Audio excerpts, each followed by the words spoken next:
Hello, hello. What is up? This is going to be my very first StreamYard slash, I guess, voiceover.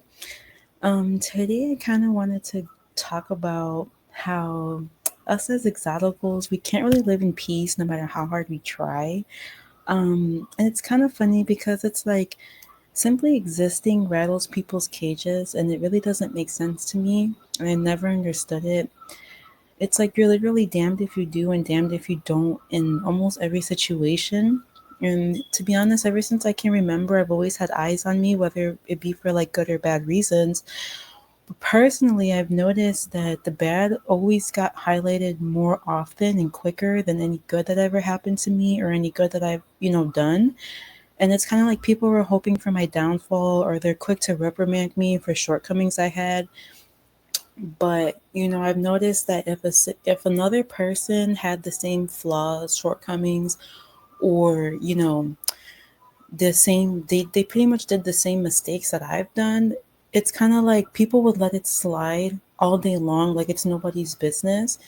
And I know damn well I'm not the only exotical that's gone through this.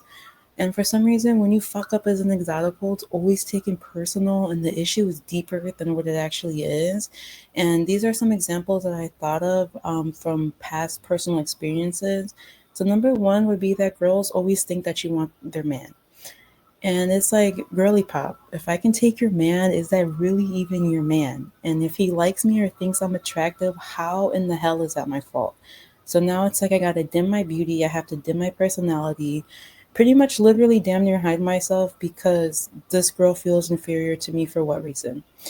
And I really wish that people would stop projecting their insecurities onto us exoticals and just do the inner work that needs to be done to feel more comfortable and confident in themselves. So that's something that I've always experienced. Girls would be kind of, I guess, afraid to bring their boyfriends or around me, thinking that I would want them. But also, it's like if you know me and the type of person I am, why would you think I'd want your man if I know he's with you? So it's like not only are you just going based off how I look, but now you're telling me that you really don't even know me as a person? So that's number one. Number two, oh my gosh, I'm like out of breath for no reason. Maybe I'm nervous, but anyways. So number two, girls always try to compete where there's no competition. So at this point, just know for whatever reason, you're always competing, even if you don't know you're competing. Females will literally clock everything you do and try to one up you and outdo you as if it's a race or something. And all you're doing is living your life. You're not even worried about shorty. So that's something I've always noticed too, is that girls, they kind of want to see what you're doing, clock what you're doing, to try to be like, okay, what does she have? What doesn't she have? Let me see how I can, be better than her in this way or that way. And they kind of revel people kind of revel when exoticals are like kind of missing out, or I guess maybe we're not where we would like to be or where we're supposed to be at that time. So I've definitely noticed that too. And then number three is that females will make up problems with you out of thin air. And this has actually happened to me twice at two different jobs. So first I was working at like a egg warehouse where we pasteurized eggs. I think that's the word. And it was a temp job. So all I had to do was literally like flip the eggs from a freaking cardboard container into a plastic one. And this girl, well, the forklift driver, they would come pick it up, and then another forklift driver would come drop it off, like, a new like stack or whatever you want to call it, a new pallet full of eggs. Excuse me. So at one point, the girl I'm speaking about now, she was Hispanic. I think maybe she was Mexican. And I say that because where I used to live, there was predominantly, Mexicans in that area. So me and her were probably two of the youngest girls there. And I would say we were definitely two of the top notch looking girls there. But for whatever reason, she felt intimidated by me. So I noticed that like she would be looking at me. She would kind of give me like a slight attitude whenever I would talk to her or I would ask her a question. And for whatever reason that day, she wanted to start bringing everything really fast, and me and the other ladies couldn't keep up, because they were older ladies. So I told her, I'm like, you're bringing everything too fast, and we're trying to keep up with you. And she literally took that the wrong way. I don't know why, but it rubbed her sideways. She caught an attitude with me. She damn near wanted to throw hands with me, but somebody stepped in. And I don't want to say they broke it up, but they prevented it from going any further than it went. And I don't really remember exactly what was said because this was about 7 years ago or so. So that's definitely one thing. And then another time, this was maybe like 2 years ago, I was working at a cigarette shop. And this girl, she was a little bit younger than me. I was only there for about two days at this point, 2 days. And I remember one day I came in, she was there, she was talking about how I snitched on her to our manager. But again, I've been there for 2 days, so how can I even know anything that you're doing in that time, you know? So she had transferred over to the store next to us. And one day she came in and where I worked at, we had to buzz people in to get like behind the counter. And so I buzzed her in. She didn't say like hello. She didn't say good morning. She didn't say thank you. She didn't say anything. Okay, cool. Mind you, this is a unambiguous black woman, right? And like I said, she was younger than me. I'm not really too sure how old. But she came in, she was talking to our new manager, and I remember I was in the bathroom. I came out, I sat down, and I had my like the big manager and then like the team lead, and they were both sitting there talking to her. And a customer walked in. Okay, so if I have two people who are above me there, why in the hell do I need you to tell me anything? So she tried to tell me, oh, there's a customer, you need to go do your job. I said, girl, I got two managers right here. I don't need you to tell me anything. If they need me to do my job, they'll let me know. Then she proceeded to call me a rude ass bitch, whatever, something along that line. She said something else to me. She basically tried to make it seem like she wanted to fight me, but that was ultimately unfruitful because she didn't even end up fighting me. They just pretty much walked her out the door. And then I remember at the same job, I had another issue with these other two unambiguous black women, and they got upset at me because I put in like the group chat for all the employees that, I was like, I don't know who it is. So I didn't specify anybody because I really didn't know who it was.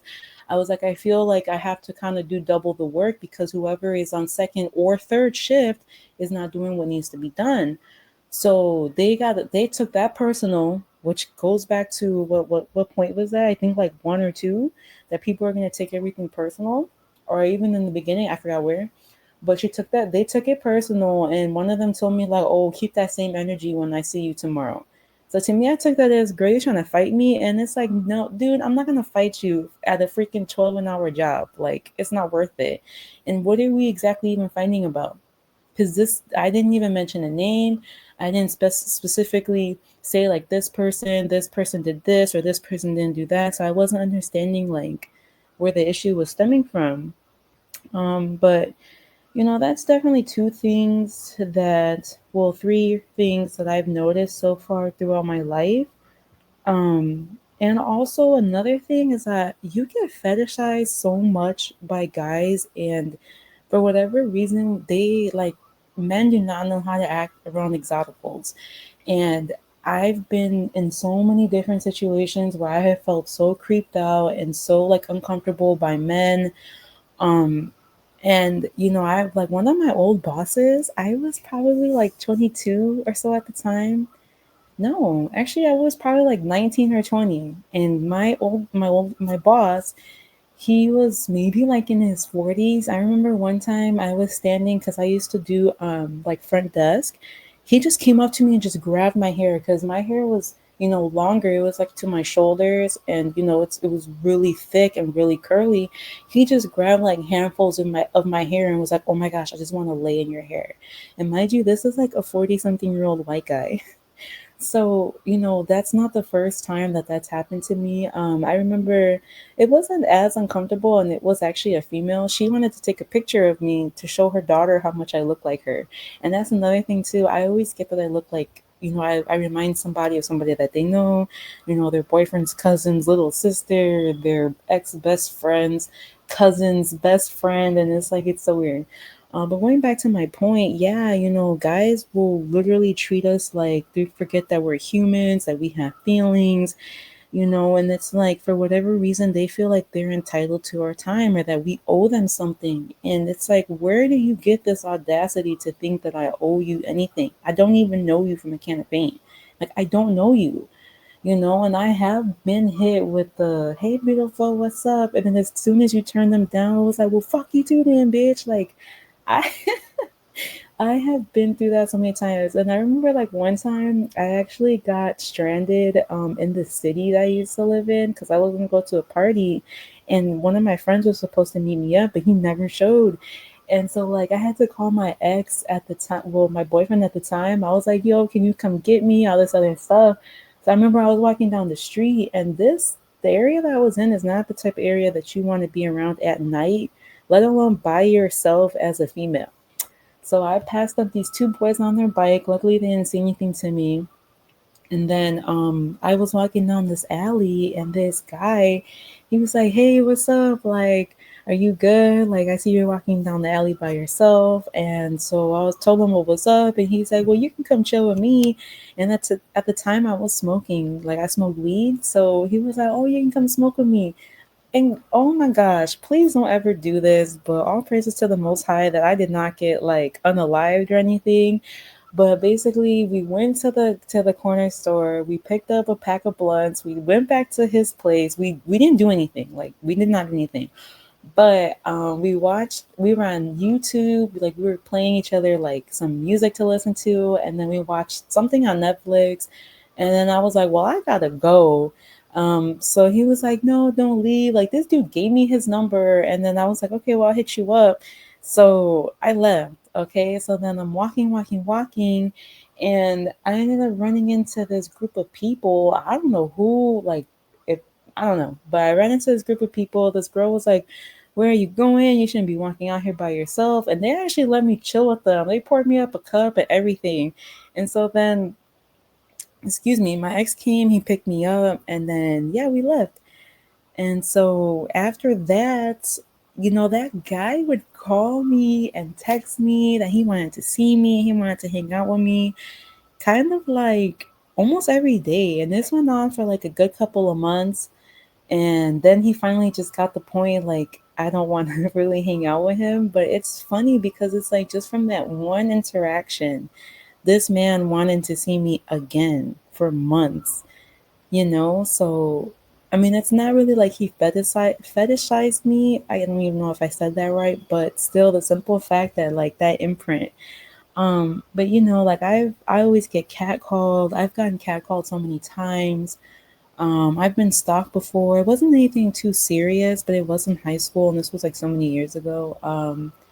And I've actually, one of my good friends, I still talk to her to this day. I remember that one time she actually admitted to me that she was jealous of me, and I don't remember for what reason, but it was funny because she's an exotical too. We're both black and Mexican, and I was thinking in my head, like, dude, I can't believe you're telling me this because, like, I kind of felt the same way about you. And I don't remember if I actually said it out loud, but I know for a fact I did think it. Um, but yeah, so I just feel like people need to just leave us alone. Like, just let us live our lives, let us be great, and just stop stalking us. Stop, like, being so worried about us. And another thing I noticed too is like, me being black and Mexican, I personally I've never met my father and he's black. I grew up around my mom's side of the family. So of course they're Mexican, and I remember when I was younger and I used to go in the sun, they would make fun of me like, "Oh, the miel es muy prietita," basically like I'm really dark. Um, and so I remember I hated being black. I hated my curly hair. I hated like my darker complexion, which is funny because I'm not even dark. Like, I'm like a light bright. So I remember they would always make comments, and I just remember I always wanted to just be like Mexican, or I wanted to be like kind of like monoracial. And now that I'm older, I am starting to love like the person that I am and the way that I was born and the way that I look. But sometimes it is kind of a curse because of the things that, us exoticals go through. But I'm kind of going off topic. I'm kind of like rambling and ranting now, but yeah. So what I was also thinking too is like people, they didn't want to accept us, because like even in high school, I went to high school with a lot of blacks, Mexicans, and a little bit of white people. And the Mexicans didn't want to hang out with me because of the way that I looked, the Mexican girls. And yeah, like I said, they always thought I was gonna steal their man or whatever. And then the black girls, they never really wanted to hang out with me. Well, they started to accept my friend more than me, but they never really wanted to hang out with us because, like, the way that we looked, our hair, I guess maybe because we understood Spanish, and maybe they might have felt like we thought we were better than them. I don't know. I'm just speculating, but yeah. So I just really wish people would give us a break. But then at the same time, it's like if they did, obviously we're not doing something right. So it's kind of like I really hate the hate, but at the same time, it's like I kind of am growing to kind of appreciate it because then that means that obviously people see something in me that I may not always see in myself. So, yeah. So, what do you ladies want to add on to that? Have you ladies gone through that too?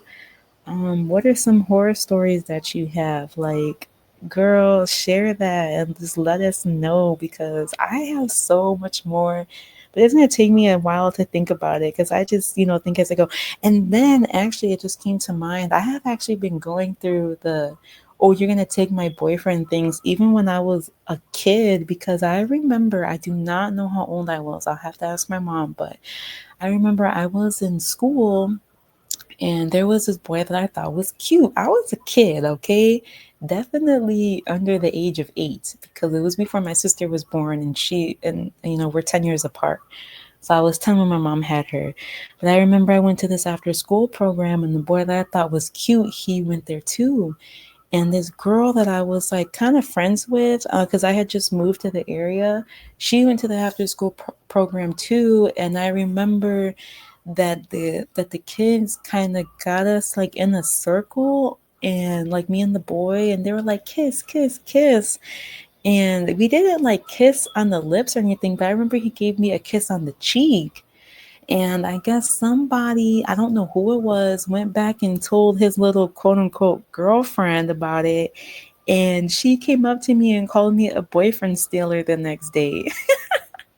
And this was um, I guess she was unambiguous. Yeah, I would say she was unambiguous because I definitely wasn't confused about what she was. But I don't remember. I think she was a little bit darker than me. I remember she had really long, thick hair and she would wear it like in a braid in the back. But yeah, so this is something that I've been going through for years. And I'm just like, girl, I don't even want your boyfriend. I'm like freaking 7 years old, dude. Like, what? But yeah, so that's like my short story time rant slash um experience. So yeah, like I said, if you ladies have anything to add to it, definitely add. And let's try to figure this thing out. But yes, I hope you guys have a good day. And thank you for listening to me rant and rave for damn near 19 minutes. Okay, bye.